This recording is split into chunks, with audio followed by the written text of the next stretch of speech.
अस्सलामुअलैकुम प्यारे दोस्तों, आज के इस वीडियो में हम आपको बताने वाले हैं 5 ऐसे कामों के बारे में जिनमें से एक भी काम करने से घर में गरीबी आती है, और बताएंगे आपको 2 ऐसे कामों के बारे में जिनको करने से दुआ कबूल नहीं होती, और हम आपको बताएंगे 2 ऐसे वक्तों के बारे में कि जिस वक्त में मांगी गई हर दुआ कबूल होती है, और हम आपको बताएंगे 2 ऐसी निशानियों के बारे में कि अगर आप में ये 2 निशानियां जाहिर हो रही हैं तो आप समझ जाइए कि आपकी हर नमाज कबूल हो रही है। और फिर हम आपको बताएंगे कि बिस्मिल्लाह पढ़ना कब हराम है। तो दोस्तों, बहुत ही इंटरेस्टिंग वीडियो है, आप इस वीडियो को पूरा आखिरी तक लाजमी देखिएगा, और जल्दी से आप इस वीडियो को एक लाइक कर दें और इस चैनल को भी सब्सक्राइब कर लें। तो आइए दोस्तों, शुरू करते हैं। दोस्तों, आप माने या ना माने, लेकिन हम लोग जाने अनजाने में कुछ ऐसे काम कर बैठते हैं जिन कामों की वजह से हमारे घर में गरीबी आने लगती है, हमारे घर में तंगदस्ती मुफलिसी आने लगती है। तो आइए जानते हैं उन 5 कामों के बारे में जिन कामों से घर में गरीबी आती है। नंबर 1, रात में झाड़ू लगाने से। दोस्तों, जिस घर में डेली रात में झाड़ू लगाए जाते हैं उस घर में गरीबी आती है कि उस घर से बरकत उड़ जाती है, क्योंकि दोस्तों रात के वक्त में जो कीड़े मकोड़े होते हैं, जो जरासीम से होते हैं, वो घर के कोनों में बैठ जाते हैं और वहाँ पर आराम करते हैं और अल्लाह तबारक व तआला का जिक्र करते हैं, और रात के वक्त में उन कीड़े मकोड़े और जरासीम्स को दिखाई नहीं देता है। अगर आप रात के वक्त में झाड़ू लगाते हैं तो इससे उन कीड़े मकोड़े और जरासीम्स को परेशानी होती है, और अल्लाह तबारक व तआला अपनी किसी भी मखलूक को परेशानी में नहीं देख सकता। इसीलिए उस घर में गरीबी तंगदस्ती मुफलिसी आने लगती है, उस घर से बरकत उड़ जाती है। लेकिन हाँ दोस्तों, अब आप मान लीजिए कि आपके घर में रात में मेहमान आने वाले हैं, या आपके घर से रात में मेहमान गए हैं और आपका घर फैला हुआ है,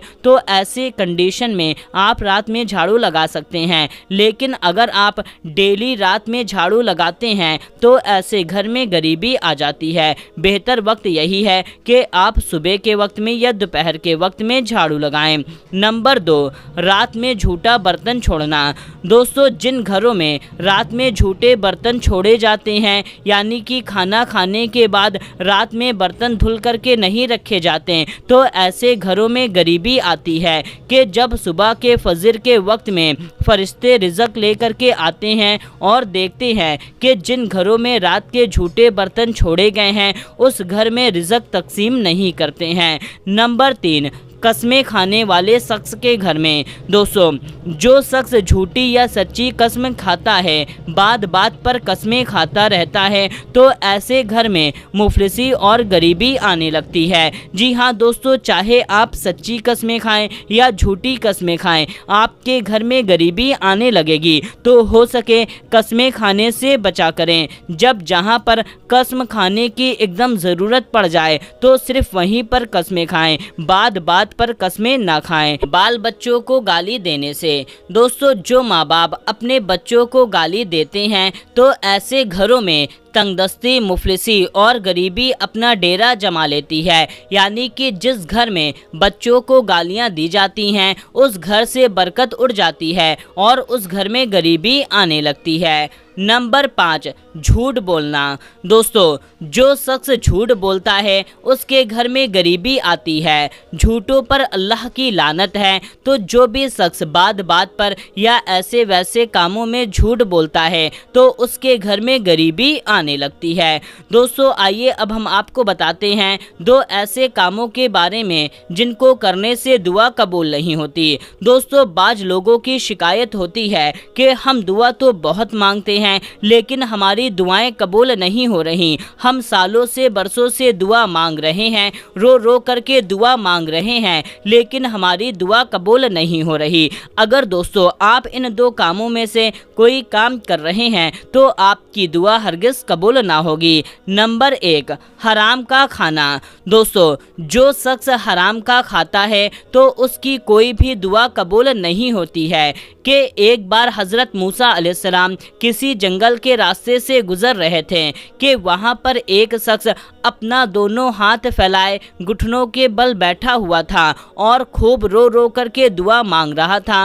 वो शख्स इतना ज़्यादा इतनी शिद्दत से रो रहा था कि हज़रत मूसा अलैहिस्सलाम को उस पर रहम आ गई और उन्होंने अल्लाह ताला से अर्ज़ करी कि या अल्लाह तो इस बंदे की दुआ कबूल क्यों नहीं करता। तो अल्लाह तबारक व तआला ने फरमाया, ए मूसा, अगर ये शख्स अपने दोनों हाथों को इतना बुलंद करे कि इसके दोनों हाथ आसमान तक पहुंच जाएं तो भी मैं इसकी दुआ कबूल नहीं करूंगा। ए मूसा, अगर ये शख्स इतना रोए कि रोते रोते मर जाए तो भी मैं इसकी दुआ कबूल नहीं करूंगा।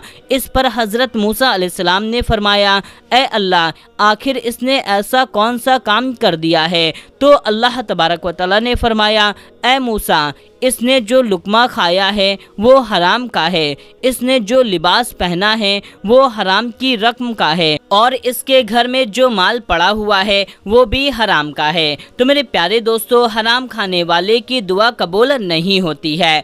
नंबर 2, दुरूद पाक ना पढ़ना।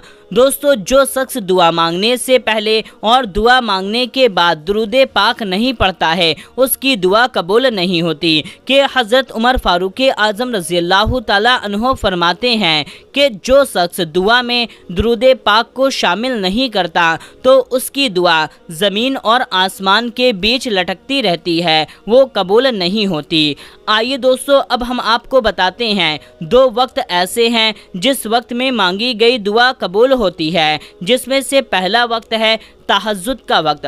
दोस्तों जो शख्स तहज्जुद के वक्त में दुआ मांगता है तो उसकी दुआ कबूल हो जाती है। दोस्तों जो भी शख्स 3 बजे से 5 बजे के बीच में, ये वक्त आधी रात का वक्त होता है, इस वक्त में अल्लाह तबारक व तआला 7वें आसमान से पहले आसमान पर नुज़ूल फरमाता है और फरमाता है कोई दुआ मांगने वाला कि उसकी दुआ कबूल की जाए, है कोई फरियाद करने वाला कि उसकी फरियाद कबूल की जाए, है कोई बख्शिश तलब करने वाला कि उसको बख्श दिया जाए। और यही चीज़ अल्लाह तबारक व तआला फजर के वक्त तक फरमाता रहता है। तो तहज्जुद के वक्त में आप दुआ मांगें, आपकी दुआ कबूल होगी। और दूसरा वक्त है मगरिब की अजान से पहले।